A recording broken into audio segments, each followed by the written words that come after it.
Amém, queridos? Glória a Deus. Hoje nós vamos caminhar na Páscoa do Senhor. Entender um pouco o que significa a Páscoa do Senhor. Falamos muito de Páscoa e glória a Deus que muitos dos irmãos entenderam o que significa a Páscoa do Senhor. Essa semana, durante os dias de trabalho, a gente recebe muitas mensagens, principalmente de grupos de trabalho. E a gente observa que muitas pessoas, eles dizem Feliz Páscoa. E vem aqueles emojis de tudo quanto é tipo, Feliz Páscoa para cá, Feliz Páscoa para lá. E na verdade a coisa se tornou uma etiqueta social, se tornou automático, mecânico. Você responde Feliz Páscoa por questão de educação, mas a pessoa que pergunta talvez nem saiba o que significa Páscoa. E hoje nós vamos falar um pouquinho sobre a Páscoa do Senhor, queridos. E eu peço que você abra a sua Bíblia no livro de João, o Evangelho segundo São João, capítulo 20. Preferencialmente, se você tiver a versão King James, vamos caminhar na leitura de João, capítulo 20. E vamos falar um pouco sobre o sentido da Páscoa, não somente da Páscoa, mas o sentido da Páscoa. Que sentido tem a Páscoa para nós hoje? De que Páscoa nós estamos falando? De que Páscoa nós estamos falando? Da Páscoa judaica, da Páscoa comercial ou da Páscoa cristã? Então isso é importante, né? Nós não precisamos aqui sermos especialistas em Bíblia, em Páscoa, mas nós temos que ter uma noção do que a gente vive, do que a gente prega, do que a gente anuncia. Todos encontraram o capítulo 20 do Evangelho de João, queridos? Vamos ler 3 versículos. O de número 1, o de número 11 e o de número 18. Indo Maria, anunciou aos discípulos: o Senhor vive. Amém, queridos? Vamos fechar nossos olhos e vamos orar ao Senhor. Feche seus olhos, queridos. Pai, em nome de Jesus, nós te damos graça, Senhor, porque o Senhor é bom e abençoador e a sua misericórdia tem nos alcançado. Deus, em nome de Jesus, abre nossa mente, o nosso coração e planta esse fruto, meu Deus, que ele venha dar na sua estação, conforme o seu planejamento, Senhor. Que nós possamos entender, e desde já nós repreendemos toda dor, todo cansaço, todo enfado, toda tristeza, toda angústia, amargura. Nós lançamos por terra na autoridade do nome de Jesus.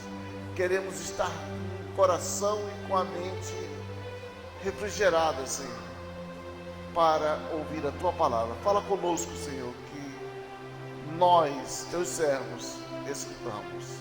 Amém. Poder sentar, queridos.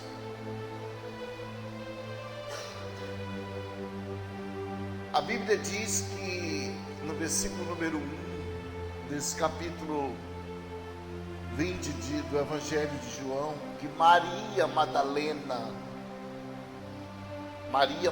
todo mundo já ouviu falar em Maria Madalena.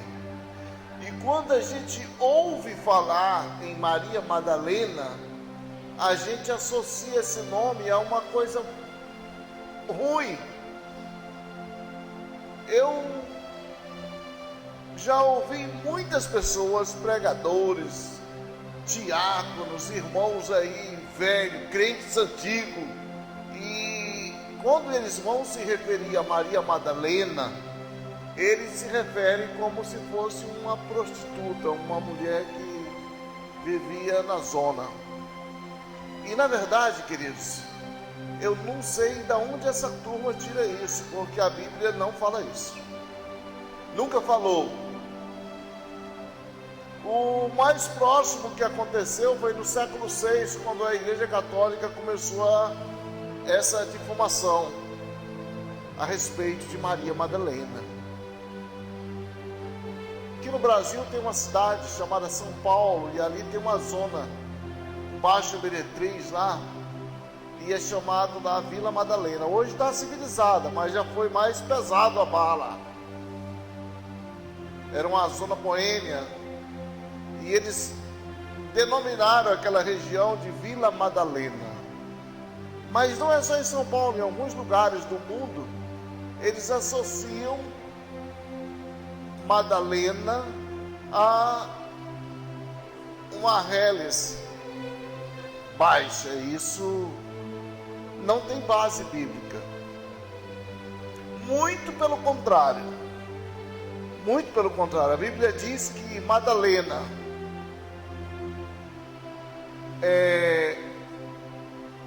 e um grupo de mulheres ali, inclusive a mulher do procurador de Roma e mais outras como Susana, elas cuidavam das finanças e ajudavam o Senhor Jesus no seu ministério com os seus bens. Era isso que a Bíblia fala sobre Madalena. Não existe nenhuma alusão à questão de que Madalena foi uma mulher promíscua. Não tem fundamento isso, queridos. A gente vai dar essa iniciada para que a gente possa entender um pouquinho da história de Madalena.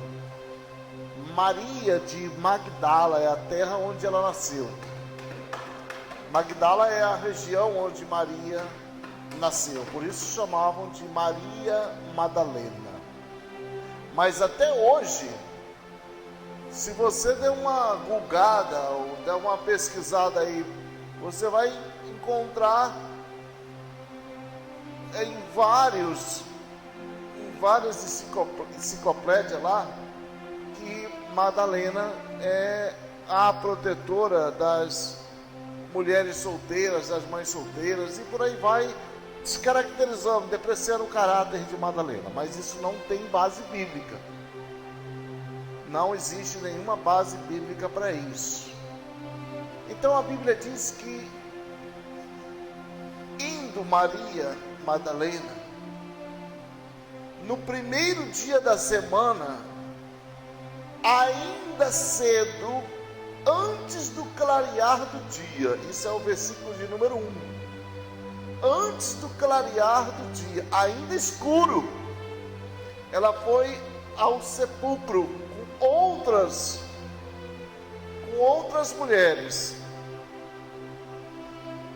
Talvez uma foi na frente, outra foi no caminho, mas foram ao sepulcro. Porque alguns evangelhos vão dizer que elas foram, e João vai falar somente em Madalena. Não vai falar nas outras, porque cada um tem um ponto de vista. Ele narrou o seu evangelho de acordo com o ponto de vista de como ele viu a situação. Então o que a gente entende é que umas foram na frente, e outras foram atrás, e outras se encontraram no caminho, e foi mais ou menos essa situação. Outras retornaram. Mas Madalena saiu de madrugada, saiu pela madrugada, digamos assim. Cedo. O cara, para ir cedo ao sepulcro, ele tem que ter muita força de vontade. Levantar ali da cama, da rede dele ali, e tem que ter muita disposição mesmo. para dizer: eu vou ao cemitério. Porque a gente observa, queridos, hoje, não precisa ser de madrugada, basta ser durante o dia. Às vezes o cara não tem esforço, não faz o menor esforço para ir sequer a um grupo de célula, não faz sequer um esforço para ir a um grupo familiar, a igreja, não faz. Maria foi ainda escuro ao cemitério, e ela tinha uma missão. A missão dela era limpar o corpo do Senhor. Por que limpar no primeiro dia? Porque, queridos, sábado para os judeus ali era um dia de descanso. Não havia possibilidade. Jesus vai morrer já no final da sexta-feira. E o tempo era muito apertado. Muito apertado o tempo, então levaram ele direto para o sepulcro. Mas Maria ficou com todo o preparativo, os ungüentos, bálsamo, tudo aquilo ali, para levar, para fazer a limpeza no corpo do Senhor Jesus. Não se esqueçam que Jesus morreu de uma forma muito cruel. Morreu de uma forma bárbara, pena capital. Sofreu ali uma pena capital. Ele sofreu acusações injuriosas, foi perfurado. Então o corpo do Senhor estava muito danificado. Então Maria foi ao primeiro dia para fazer uma limpeza no corpo do Senhor, para enrolá-lo, porque era costume dos judeus jogar ali um unguento, bálsamo, as perfumarias, deixar o corpo do Senhor preparado. Essa foi a função dela. E ela foi de madrugada, querido, cedo, acordou cedo. E quando a gente diz acordar cedo, é acordar cedo mesmo. Às vezes o camarada diz: mas pastor, não adianta se acordar cedo, porque não tem ninguém para resolver o meu problema cedo. O garoto estava dormindo na rede lá, o pai dele balançou a rede e disse: levanta, rapaz, que o teu irmão se levantou cedo. E no caminho ele achou 10 reais. O garoto abriu só um lado do olho e disse: pai, mais cedo acordou quem perdeu. E voltou a dormir. Será que ele tinha coragem? O garoto era corajoso?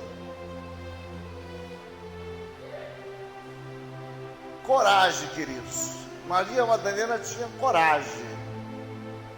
Haviam ali 11 discípulos, 11 apóstolos, porque Judas já havia se suicidado.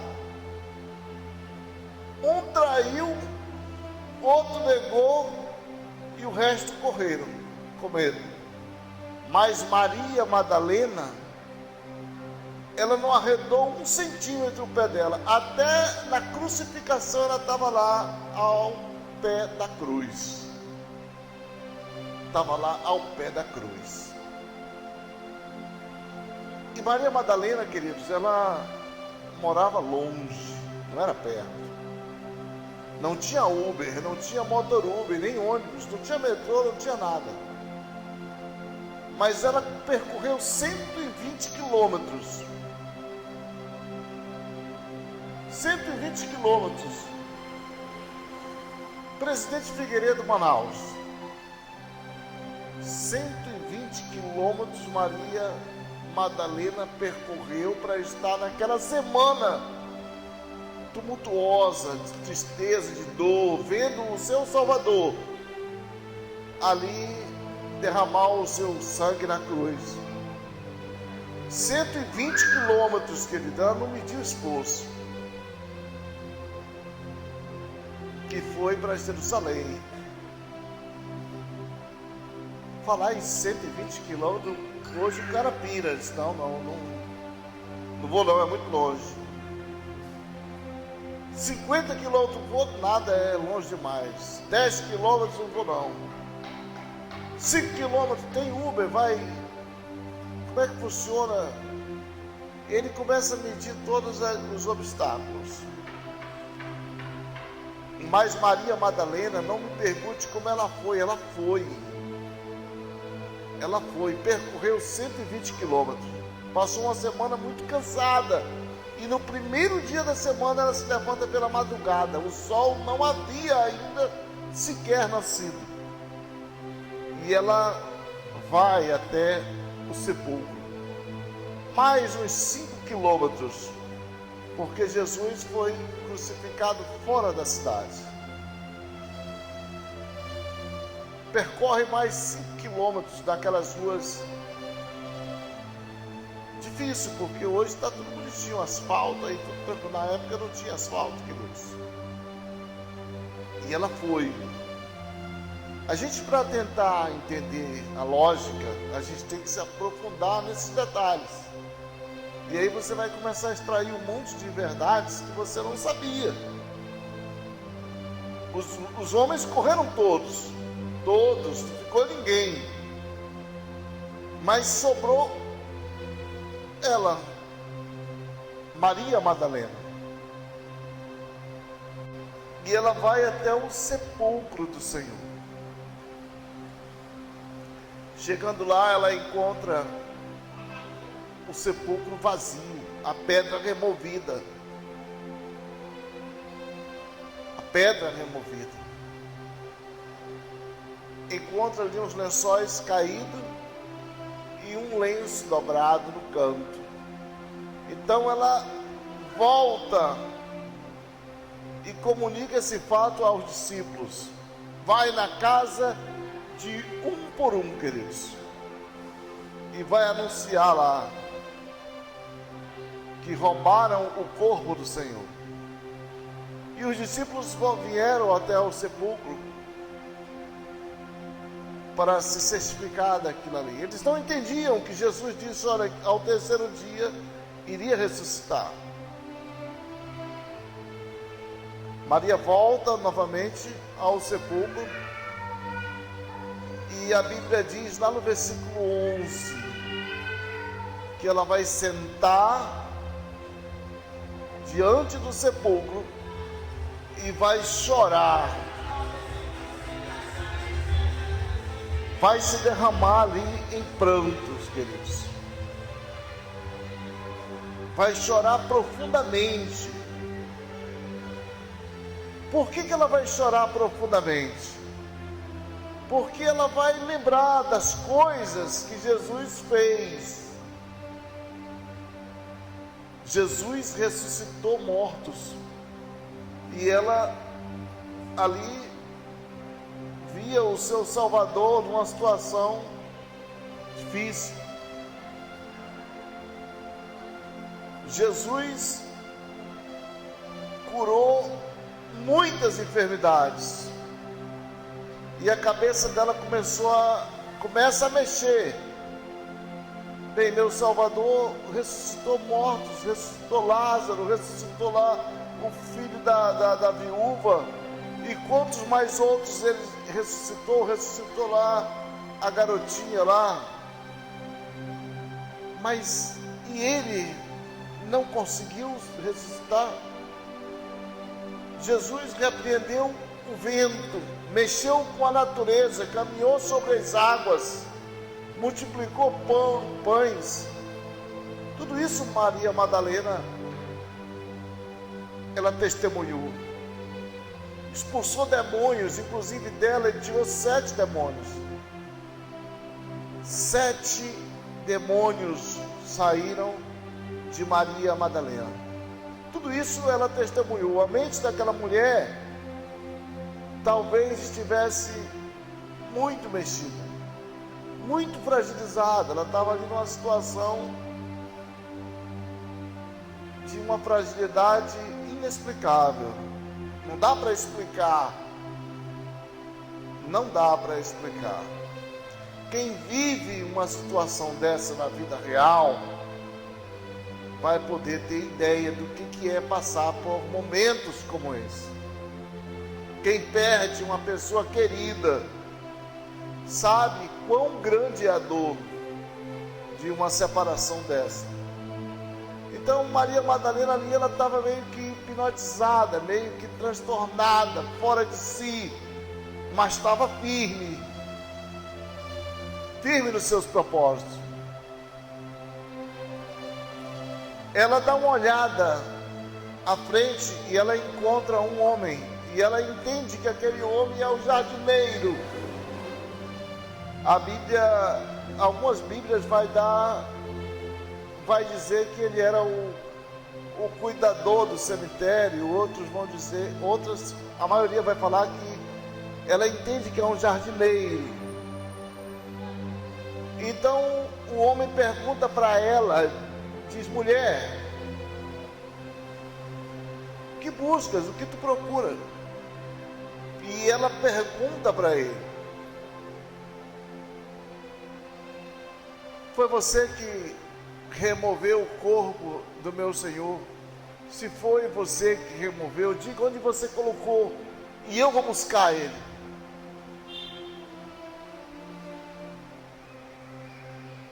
Diga onde foi que você colocou o corpo dele, que eu vou buscar ele. Foi você que removeu o corpo dele do sepulcro? Porque o sepulcro tinha sido doado por um senador chamado José de Arimateia. E ali ela, nos prantos, o homem responde para ela, disse: Maria. Ele chamou só o primeiro nome dela, Maria. E ela, os olhos dela se abrem, a Bíblia diz que os olhos dela se abrem. E ela diz: Raboni, Raboni, que quer dizer meu mestre, ou meu mestre amado, é uma variação do rabi. Só que o rabi é só um mestre mesmo, mas o Raboni é uma espécie de meu querido mestre. E ela vai dizer: meu querido mestre.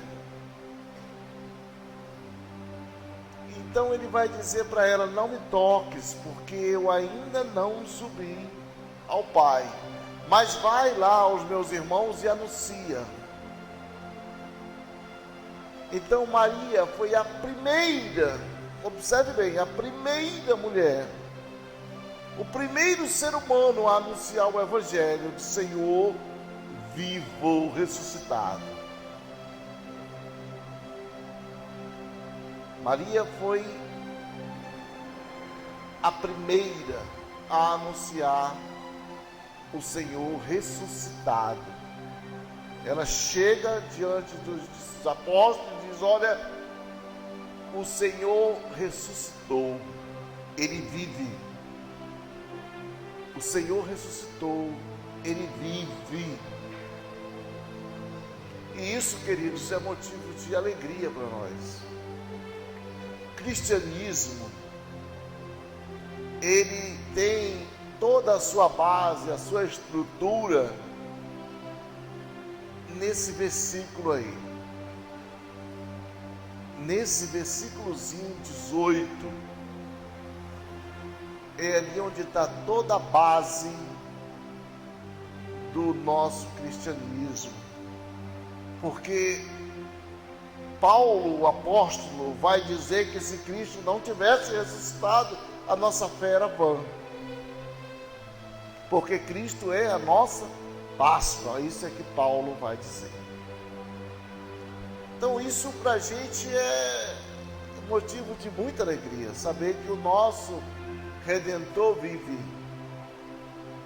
Como disse Jó, por fim, ele se levantará sobre nós. Eu não sei se nesse corpo ou fora dele, mas eu só sei que ele vai se levantar. Os profetas já haviam anunciado isso muitos anos antes. Mas Maria foi a única, a primeira mulher, o primeiro ser humano a anunciar a ressurreição do Senhor Jesus. Isso muda todo um conceito. Ali a Bíblia diz que véu se rasga, paradigmas são expostos, chaves são mudadas. Jesus vence a morte, ele como cordeiro. João o Batista, no seu primeiro capítulo do Evangelho, do seu xará João também, ele vai dizer: eis o Cordeiro de Deus que tira o pecado do mundo, fazendo uma alusão lá no Velho Testamento, na passagem do Êxodo. Porque a nossa Páscoa, queridos, ela não é judaica, a nossa Páscoa é cristã. Não é a Páscoa de Moisés, mas é a Páscoa do Senhor Jesus. Moisés, ele instituiu ali a Páscoa, a saída do povo do Egito, para que fosse prefigurado aquilo em Cristo. Veio o Senhor Jesus e ele vai ser esse cordeiro que vai ser imolado, vai ser sacrificado para salvar a humanidade do pecado, tirar todo mundo que está em pecado e trazer agora para uma nova vida. E isso só vai ter sentido para nós se houver uma ressurreição. É o que Paulo diz lá. Isso só tem justificativa, isso só tem fundamento se Cristo ressuscitou. E Cristo, ele vai ao terceiro dia se levantar, como foi predito pelos profetas. Ali há uma transformação muito grande, queridos, no mundo espiritual. Jesus vai vencer a morte naquele momento ali. E a coisa muda de figura. Ô França, mas não haviam outros também que ressuscitaram, como Lázaro, o filho da viúva, Tabita, morreram de novo, queridos. Ressuscitaram, mas depois morreram, não ficaram como para sempre aqui. Jesus Cristo, ele ressuscitou e a Bíblia diz que ele subiu aos céus num corpo glorificado. E Maria entendeu essa mensagem.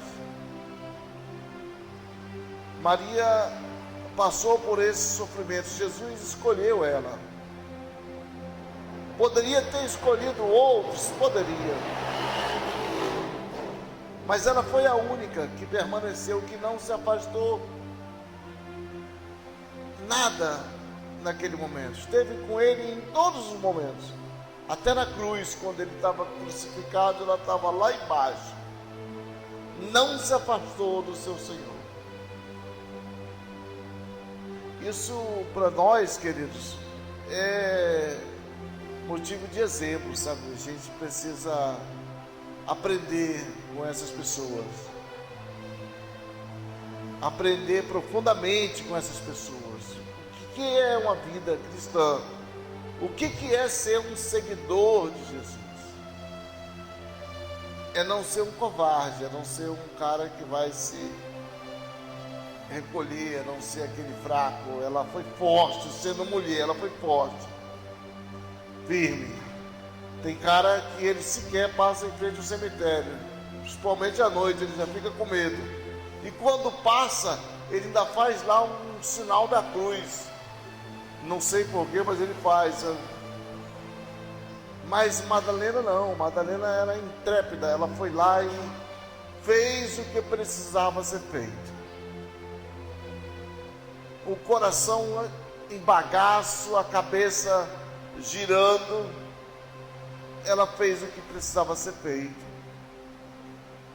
Sofrendo, talvez um choro terrível. Quanto tempo ela não chorou, da sexta-feira até domingo? Aquele choro que parece que não passa. E quando você entra nesse estado, queridos, a fome vai embora, entra em citose, a fome vai embora. A comida, se ainda tiver algum tipo de apetite, ela perde o gosto, perde o sabor. Você perde a noção do tempo. O tempo parece que congela, não passa. O tempo, a mente gira e você fica desnorteado, vulnerável, muito vulnerável. Era esse o estado de Maria Madalena. Alguns religiosos anticristos, e quando a gente fala em anticristos, eles são dentro da igreja. Inclusive teve um americano que lançou um livro e um filme há uns 10 ou 15 anos atrás, chamado Dan Brown, que vai dizer que aquela dor que Maria tinha, todo aquele esforço é porque ela sentia uma certa simpatia física por Cristo. Existe uma outra denominação, os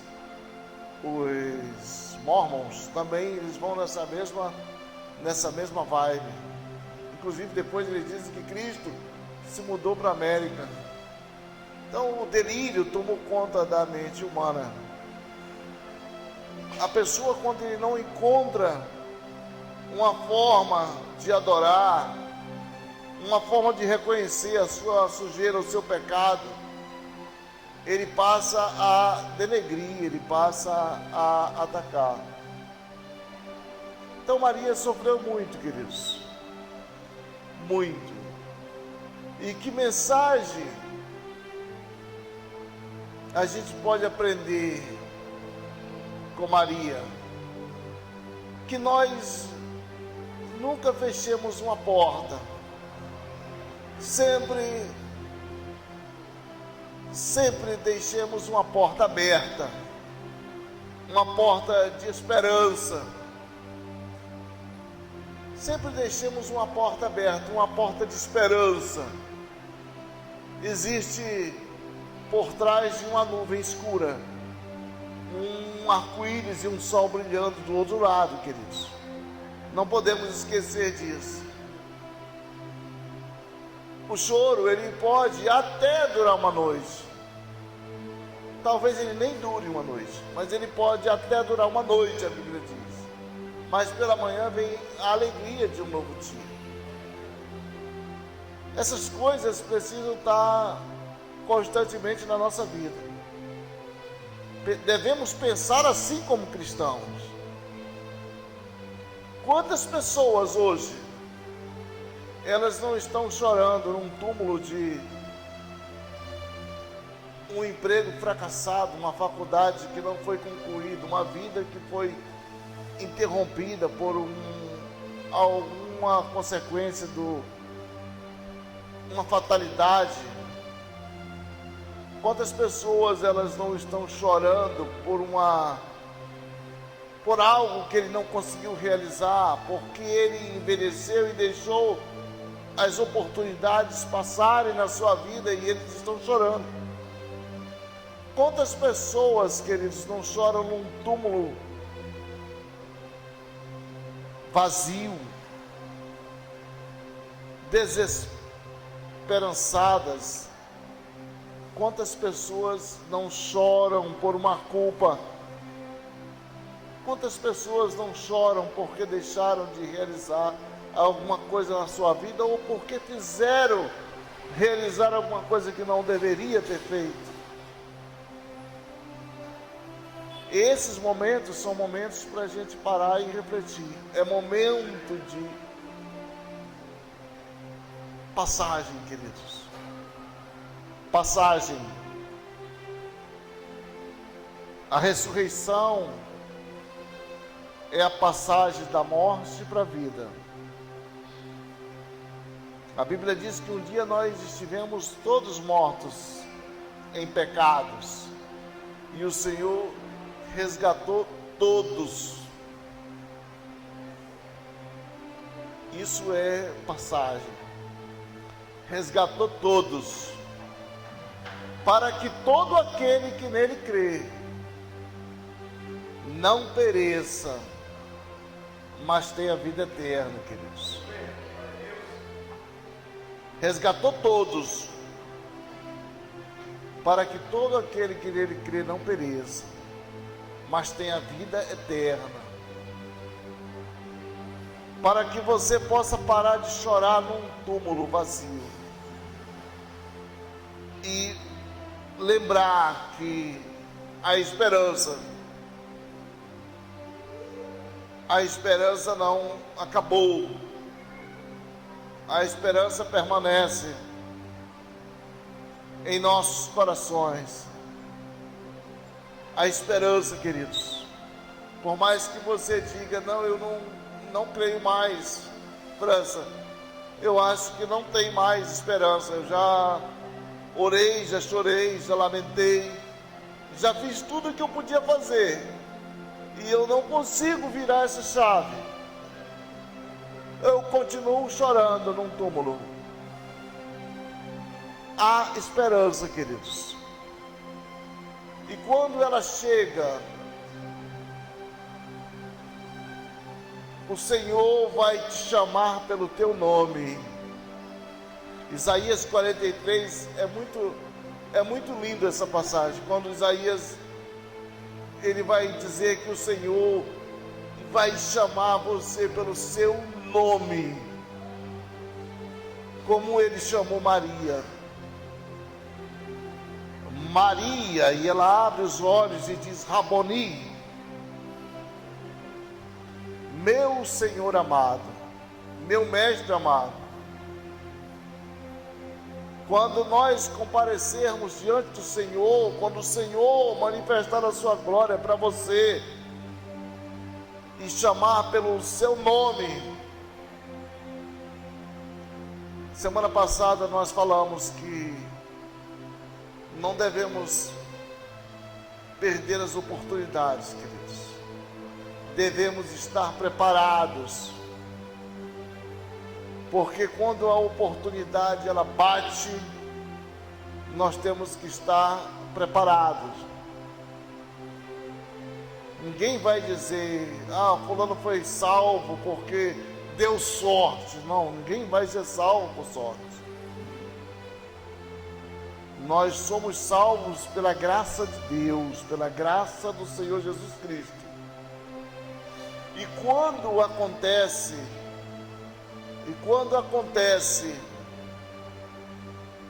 da oportunidade de encontrar você preparado, aí há uma transformação completa chamada milagre. Maria estava preparada quando o Senhor chamou ela.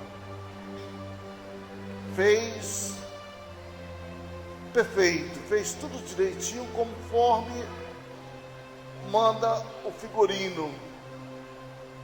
Estava no lugar certo, na hora certa e no seu chamado certo. Como diz Isaías, o Senhor te remiu, o Senhor te chamou pelo teu nome. Isso é maravilhoso, queridos. Hoje nós vamos participar da ceia do Senhor. E é um momento para a gente fazer uma reflexão nas nossas vidas. Como o Senhor trouxe Maria até aquele momento. E Maria, eu tenho certeza, refletiu muito. Acho que um filme passou na mente de Maria. Um filme passou na mente dela sobre a vida dela toda. Quem sabe ela não pensou: que dirão de mim? Eu anunciei o Senhor, eu investi tempo no Senhor, eu investi finanças no ministério do Senhor, eu caminhei com o Senhor. O que dirão os meus parentes? Eu te avisei. O que dirão outros? Então a mente dela talvez girou ali a 1000 por segundo, mas ela perseverou, queridos, não desistiu, ainda que tenha chorado amargamente ali no túmulo, ela persistiu. Persista, peça para o Senhor, ainda há esperança. Ainda há esperança, queridos. Que você possa